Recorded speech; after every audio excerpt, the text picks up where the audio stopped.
akhlak Nabi itu bisa buat orang yang benci sama beliau jadi jatuh hati kepada beliau. Kalau kita udah jatuh hati jadi benci. Kebalik. Nabi orang yang marah kepada beliau jadi jatuh cinta. Kita hampir jatuh cinta jadi marah. Kebalik nih akhlaknya. Berarti kita harus belajar banyak nih dari Rasulullah tentang akhlak. Beliau tuh bisa bikin seorang perempuan yang suaminya baru terbunuh, ayahnya terbunuh, pamannya terbunuh, saudaranya terbunuh dalam perang Khaybar. Yang dia bilang orang yang paling saya benci di muka bumi adalah Muhammad. Terus tiba-tiba yang namanya Muhammad datang menghampirinya di dalam tendanya, ditemani oleh beberapa orang sahabat. Lalu kisah itu diriwayatkan, Nabi datang dengan raut wajah yang penuh empati. Dengan raut wajah yang penuh empati. Bukan raut wajah orang yang sebagai pemenang perang. Kan Nabi menang perang waktu itu. Sebagai seorang tuan, bukan. Yang empati. Yang kayak sahabat banget gitu. Datang Nabi duduk di sebelah Sofia. Sofia diam aja, marah banget. Cuma dia gak bisa ngapa-ngapain karena dia berstatus tawanan perang. Mau gimana coba? Mau dia tusuk? Gak bisa, dia sendiri. Dan dia takut bahwa dia akan diperlakukan seperti umumnya orang memperlakukan tawanan perang. Karena dia belum paham, belum kenal Rasulullah. Dia kaget ketika Rasulullah SAW minta maaf sama dia. Kaget, gak ada cerita orang dalam perang yang menang minta maaf kepada yang kalah. Ada gak cerita kayak gitu? Gak ada tuh. Yang menang minta maaf sama yang kalah. Maaf ya kami menang. Jangankan perang, sepak bola aja susah nyari yang kayak gitu kan ya. Ini akhlak nih untuk kita teman-teman di Bandung dengan Persibnya. Nanti di Jakarta dengan apa Jakarta teh? Persijanya. Nanti yang menang siapapun yang tanding, maaf ya menang. Dari mana lo akhlak kayak gitu? Rasulullah. Karena yang itu lebih serius loh daripada bola. Bola kan cuma permainan, entertain, olahraga kan. Gak seserius perang. Perang itu serius. Kalah itu meninggal artinya terbunuh. Kalau kita kalah paling ya kurangin apa? Nggak dapat skor gitu, nggak dapat poin. Kalau itu kalah terbunuh. Nabi datang minta maaf dengan ekspresi empati yang tinggi, yang dalam. Nabi itu kayak ngerasain banget perasaan Sofia. Minta maaf, menjelaskan. Sofia, maaf ya, aku ikut turut berduka atas wafatnya ayahmu, suamimu. Sofia marah banget. Terus Nabi menjelaskan apa yang terjadi. Aku tuh udah ngasih kesempatan agar kita gak usah berperang. Tapi mereka terus menyerang. Maaf ya, ngejelasin lagi. Maaf ya, ngejelasin lagi. Berjam-jam. Seolah-olah Nabi yang minta pengampunan kepada Sofia. Seolah-olah Nabi itu tawanan perang. Minta maaf, menjelaskan kejadiannya. Minta maaf, menjelaskan. Terus kayak gitu dengan ekspresi serius. Dan kelihatan banget lah. Ucapan dan ekspresi orang yang jujur kan kelihatan ya.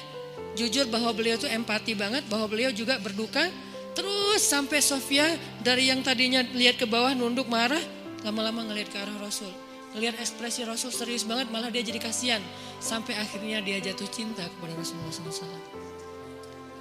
Kata Sofia, ketika Rasulullah SAW datang kepada saya, waktu itu dia adalah orang yang paling saya benci di muka bumi.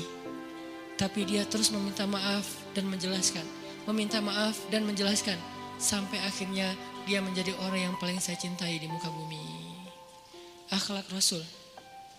Rasulullah gak mengatakan Allah berfirman wahai Sofia. Enggak, belum ke sana. Akhlak dulu, baru nanti ajarin. Tarbiyah namanya kan ya.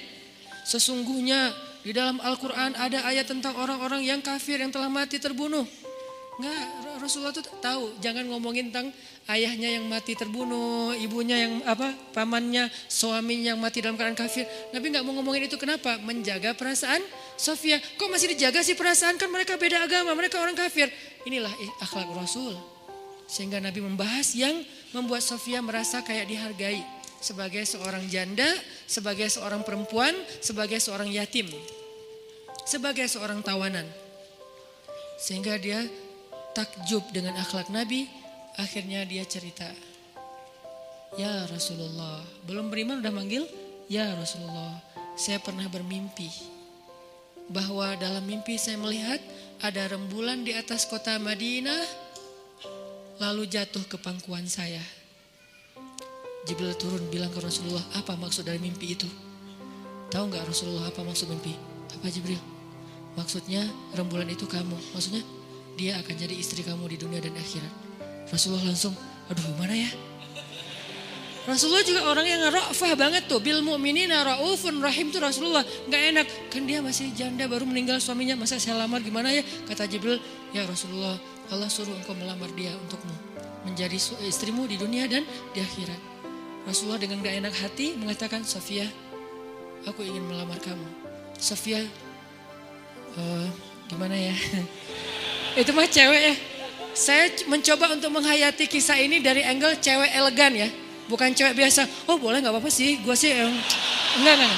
Cewek elegan, cewek terhormat, cewek yang soleha walaupun belum beriman. Pasti dia gak akan bilang, Alhamdulillah Masya Allah, A-nya panjang gitu kan ya.